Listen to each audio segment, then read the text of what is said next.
Hello, lovely people. Terrific Tuesday to you. I'm Coy Wire. This is CNN 10, still here in Buffalo, New York. Yesterday, I told you about the remarkable story of the Buffalo Bills, who rallied in their final game of the regular season for their injured teammate, Damar Hamlin, who suffered cardiac arrest during their game last week. Well, I am happy to report that Damar has been released from the hospital in Cincinnati and is back in Buffalo. So some encouraging news to start our day. All right, we've got a big show for you, but only 10 minutes to do it, so let's get to it. We start with the latest news from Brazil. Political unrest gripping the streets of Brazil this week. Supporters of the country's former president Jair Bolsonaro storming official buildings in the capital to protest what they believe was a stolen election. The election was narrowly won by former Brazilian President Lula da Silva, who first served in the role from 2003 to 2011. But Bolsonaro encouraged supporters to question the country's electronic voting system. Over 1,000 people were arrested for protesting. Bolsonaro supporters have been camping out in tent cities ever since the election back in October. The new president will face major challenges early on as divisions in the country feel profound. More now from CNN's Rafael Romo, a senior Latin American affairs editor of CNN Worldwide. Brazil boiling over. Supporters of former Brazilian President Jair Bolsonaro stormed key buildings in the country's capital Sunday, breaching security barriers and temporarily occupying the country's Congress, presidential palace, and Supreme Court. Masses of protesters flooded the country's seat of power, many dressed in the colors of Brazil's flag, yellow and green, fueled by anger and distrust over Bolsonaro's defeat in a runoff election last October where he lost by less than 2 percentage points to current President Luiz Inácio Lula da Silva. Protesters threw objects and scaled the roofs of buildings while clashing with police who responded with tear gas. At least one protester was seen sitting at the desk of Brazil's Congress president. CNN Brazil reports the floor of the Congress building was flooded after the sprinkler system activated when protesters attempted to set fire to the carpet. By evening, police began dispersing the rioters from buildings and arrested hundreds of people who were detained in buses before being taken to the police station. President Lula da Silva, who was inaugurated just a week ago, described the events as barbaric and vowed to punish the people responsible. Those people that we call fascists, we call them everything that's abominable in politics. They invaded the government headquarters and they invaded the Congress like vandals, destroying everything in their path. President Lula da Silva also blamed his predecessor for the lack of security in the capital, where Bolsonaro's supporters have been camped out for over a week. Bolsonaro, who is currently in Florida, denounced what he called the depredations and invasions of public buildings in a tweet, adding that peaceful and lawful demonstrations are part of democracy.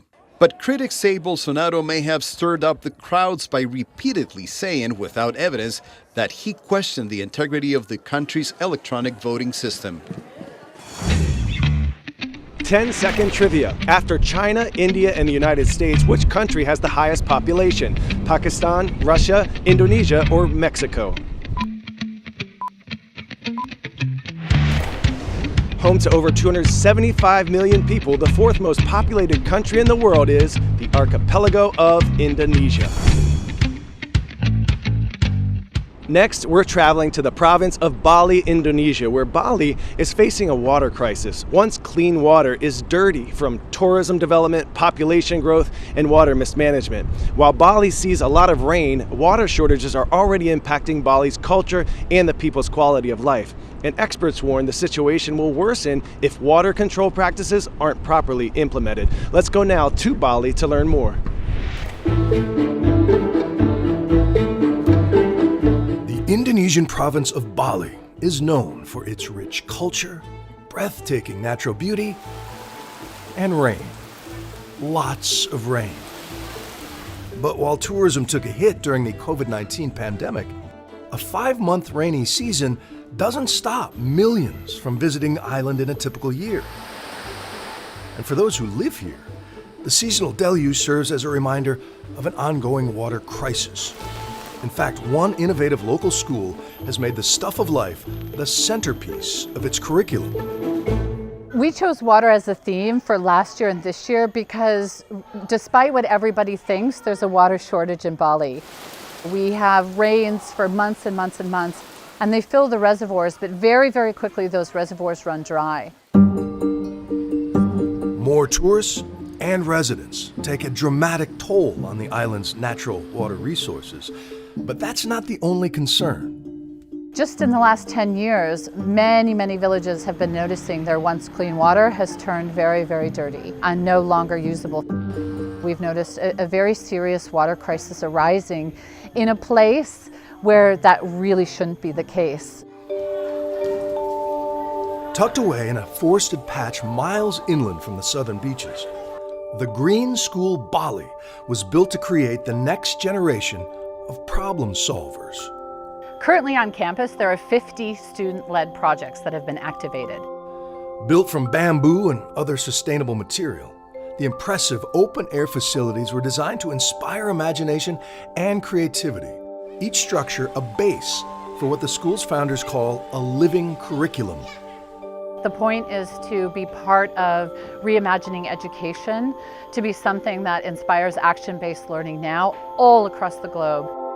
We are cultivating an optimistic, thoughtful, and positive approach to climate and climate action. We want them to feel hopeful. We want them to feel like they have the skills, they have the ability to engage proactively in the world. After a group of students became fascinated with biofuels, the school created a network of bio buses, each running on used cooking oil refined by science. You're looking at a really wide-ranging learning experience from enterprise to marketing to management, because it became its own company and the largest biofuel transportation company in Indonesia. Dipta is an 11th grader driven to find solutions by the desperate need close to home.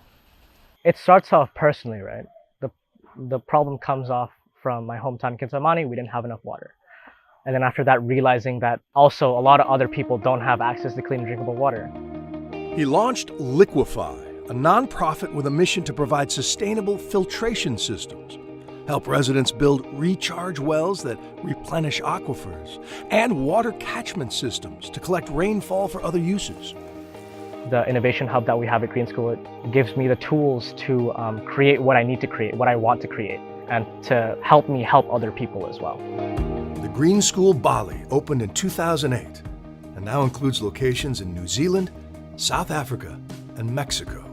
Our mission is a community of learners making our world sustainable.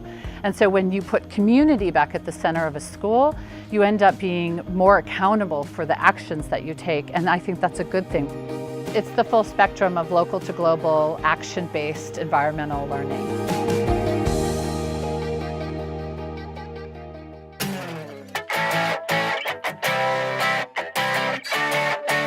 And for today's 10 out of 10, a family in Plainville, Connecticut could barely believe what they discovered in their backyard.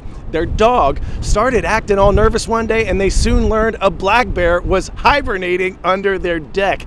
After contacting their local environmental agency for advice, the family decided to do the bare minimum. They're gonna grin and bear it and have a backyard slum bear party all winter. Just let the big fella snooze, I guess, and hibernate. And around mid-March, though, old Sleepy's gonna wake up, and the first thing bears typically do is they search for food, so look out, doggy. All right, dad joke alert. What do you call a bear with no teeth? A gummy bear. All right, time for our special shout out today. Madison County High School in Madison, Florida. Go Cowboys. Let's all do our part to make this world a bit of a better place, even if it's just making someone smile today. I'm Coy Wire. This is CNN 10.